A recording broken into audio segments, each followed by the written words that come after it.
আমি ডক্টর প্রিয়তোষ বসু, সহ শিক্ষক, যোধপুর পার্ক বয়েজ স্কুল, পাঠশালা লাইভে তোমাদের সকলকে স্বাগত।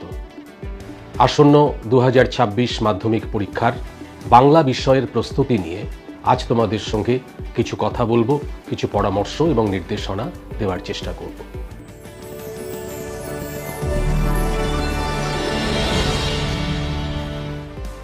পরীক্ষা একেবারে সামনে এসে গিয়েছে। সেক্ষেত্রে প্রথম পরামর্শ যেটা আশা করি ইতিমধ্যে তোমরা সেটা করে ফেলেছো, সেটা হচ্ছে পাঠ্য বইগুলো ভালো করে পড়ে নিয়েছো। মনে রাখবে যে পাঠ্য বই পড়াটা খুব জরুরি, কিন্তু তারপরেও আমরা কিছু প্রশ্ন উত্তর তৈরি করি, নিজেদেরকে প্রস্তুত করি পরীক্ষার জন্য। এবং সেই প্রস্তুতি পর্বে গত বছরের পরীক্ষার প্রশ্ন এবং তার আগের বছরের প্রশ্নপত্র সমূহগুলোর উপর ভিত্তি করে যদি আমরা মনে করি যে কি কি জিনিসের প্রতি বিশেষ নজর দেওয়া যেতে পারে, আমি তার একটা সংক্ষিপ্ত তালিকা তোমাদেরকে আগে দিই। এই বিষয়ের প্রথমত 3 নম্বরের যে প্রশ্নগুলো তোমাদের আসবে, 3 নম্বরের ক্ষেত্রে গদ্যে আমার মনে হয় গল্পের ক্ষেত্রে বহুরূপী, পথের দাবি এবং নদীর বিদ্রোহ, এই 3টে গল্প তোমরা একটু ভালো করে দেখবে। ঠিক সেভাবেই 3 নম্বরের কবিতার প্রশ্নের ক্ষেত্রে অসুখী একজন, সিন্ধু তীরে, অস্ত্রের বিরুদ্ধে গান, আফ্রিকা, এই কবিতাগুলো একটু বিশেষভাবে নজর দেবে। 3 নম্বরের পর তোমাদের একটা 5 নম্বরের প্রশ্ন থাকে কবিতা থেকে, একটা থাকে গল্প থেকে, একটা প্রবন্ধ থেকে। গল্পে 5 নম্বরের প্রশ্নের জন্য তোমরা জ্ঞানচক্ষু, পথের দাবি এবং বহুরূপী, এই 3টে গল্প ভালো করে দেখবে।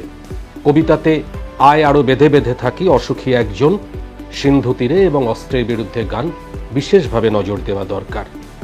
প্রবন্ধ তোমাদের দুটো থাকে এবং দুটো বিকল্পে থাকে, একটার বিকল্পে অন্যটা। সুতরাং তোমরা তোমাদের পছন্দ মতো যে কোনো একটা প্রবন্ধকে বেশি গুরুত্ব দাও, কিন্তু দুটো প্রবন্ধই পড়ে যাওয়া প্রয়োজন। এবং এক্ষেত্রে আমার মনে হয় দুটো প্রবন্ধের নির্দিষ্ট কিছু বিষয় আছে যে বিষয়গুলো এবছরের জন্য গুরুত্বপূর্ণ হতে পারে। যেমন হারিয়ে যাওয়া কালি কলমে প্রাবন্ধিকের কালি তৈরির অভিজ্ঞতা, এটা খুব গুরুত্বপূর্ণ, প্রথম কালি তৈরির অভিজ্ঞতা। লিপিকুশলীদের বিষয়ে তিনি যে সমস্ত কথাবার্তা বলেছেন ওই অংশটা একটু ভালো করে দেখো। আর ফাউন্টেন পেন আবিষ্কার হয়েছিল কিভাবে, তার যে ইতিহাসটা প্রাবন্ধিক বলেছেন সেটা একটু দেখে রাখো। বাংলা ভাষায় বিজ্ঞানের ক্ষেত্রে লেখক বাংলা ভাষায় বিজ্ঞান চর্চার যে সমস্ত বাধার কথা বলেছেন সেগুলো বিস্তারিতভাবে দেখে রাখবে। পরিভাষা বিষয়ে লেখকের যে সমস্ত কথাবার্তা সেগুলো দেখবে। শব্দের ত্রিবিধ অর্থ, অভিধা, লক্ষণা, ব্যঞ্জনা নিয়ে যে মতামত প্রাবন্ধিক দিয়েছেন সেটা একটু দেখবে। এই বিষয়গুলো দেখলে আমার মনে হয় এখান থেকে কিছু একটা হয়তো তোমাদের জানা চলে আসতে পারে। কিন্তু আবারও বলছি, সামগ্রিকভাবে প্রবন্ধ দুটো ভালো করে পড়ে রাখবে। নাটক তোমাদের একটা আছে সিরাজউদ্দৌলা, সিরাজউদ্দৌলায় 4 নম্বরের প্রশ্ন থাকে। এবছর যেটা আমাদের মনে হয় যে সিরাজের সঙ্গে ফরাসি দূত মসিয়ালার যে সম্পর্ক, যে কথোপকথন, সেই অংশটা দেখবে। সাম্প্রদায়িক সম্প্রীতি রক্ষা, বাংলা শুধু হিন্দুর নয়, বাংলা শুধু মুসলমানের নয়, মিলিত হিন্দু মুসলমানের গুলবাগ এই বাংলা, এই অংশটা সিরাজউদ্দৌলার যে উদ্ধৃতি মন্তব্য সেটাকে একটু জোর দিয়ে দেখবে, সাম্প্রদায়িক সম্প্রীতি।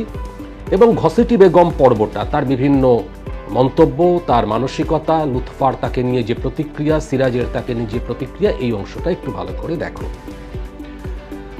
কোনি তোমাদের সহায়ক পাঠ, এখান থেকে দুটো প্রশ্ন থাকে, এটা খুব গুরুত্বপূর্ণ অংশ, কারণ 10 নম্বর কোনি থেকে বড় প্রশ্ন থাকছে এবং একটা গোটা উপন্যাস তোমাদের পড়তে হচ্ছে। উপন্যাসটা ভালো করে পড়তে হবে, অজস্র প্রশ্ন এখান থেকে তৈরি হতে পারে।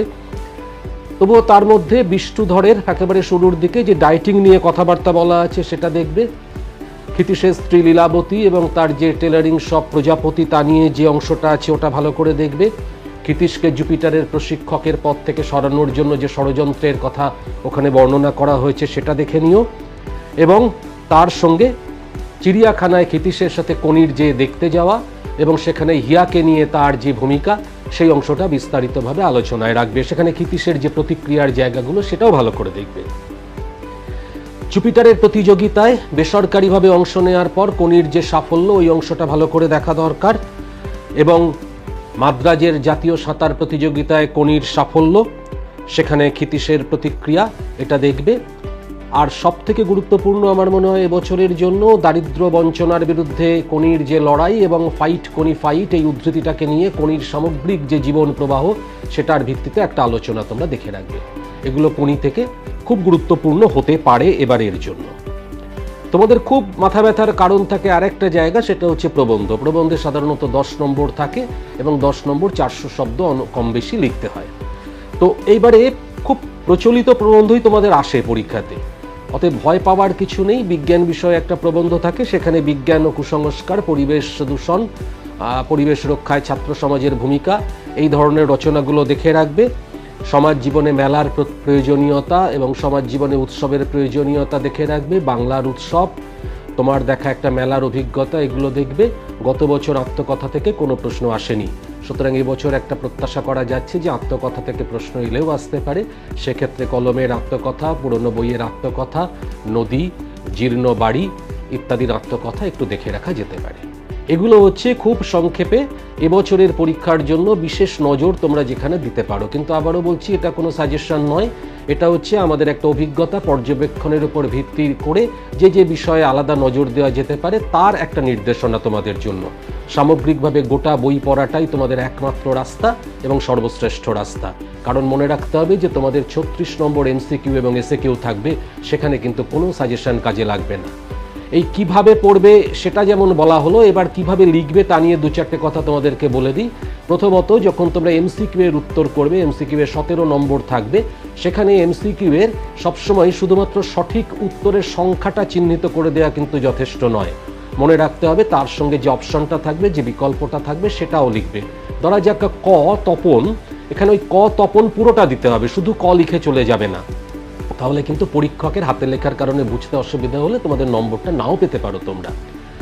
আর যখন তোমরা 1 নম্বরের এসএকিউ করবে, সেই এসএকিউ এর ক্ষেত্রে কোনো রকমভাবে উৎস বলার দরকার নেই, সোজাসুজি টেক্সট থেকে উত্তরটাকে তুলে আনবে, সেখানে নিজের ব্যাখ্যা বিশ্লেষণের কোনো প্রয়োজন নেই, একেবারে তথ্যভিত্তিক উত্তর দেবে। 3 নম্বরের প্রশ্ন সাধারণত 1+2 এরকম একটা ভাগ করা থাকে প্রশ্নে, এবং এই ধরনের প্রশ্নগুলোই তোমরা বেছে নেবে, তাতে তোমাদের নম্বর তোলার সুবিধা হবে। সোজাসুজি 3 যদি থাকে তাহলে সেই প্রশ্নগুলোকে অ্যাভয়েড করার চেষ্টা করবে। 5 নম্বরের ক্ষেত্রেও সেই একই পরামর্শ তোমাদের জন্য থাকছে। মার্কস ডিভিশন যে সমস্ত প্রশ্নে থাকবে, সেই সমস্ত প্রশ্নগুলো থেকেই তোমরা উত্তর করার চেষ্টা করবে, তাতে তোমাদের নম্বর ভালো হতে পারে। আর প্রতিবেদন বা সংলাপ যে অংশটা আছে নির্মিতির ক্ষেত্রে, সেখানে আমাদের যে বক্তব্য সেটা হচ্ছে আলাদাভাবে শুধু প্রতিবেদন বা শুধু সংলাপ এটা দেখে যাওয়ার দরকার নেই। কিভাবে লিখতে হবে দুটো বিষয়কেই তোমরা ভালো করে দেখে যাও, দুটোই খুব স্কোরিং। যে কন্টেন্টটা তোমাদের আয়ত্তে থাকবে সেটা তোমরা হলে বসে ঠিক করবে এবং সেটাই লিখে আসবে। প্রতিবেদন এবং সংলাপ আগে থেকে কোনো একটা বেছে নিয়ে চলে যেও না।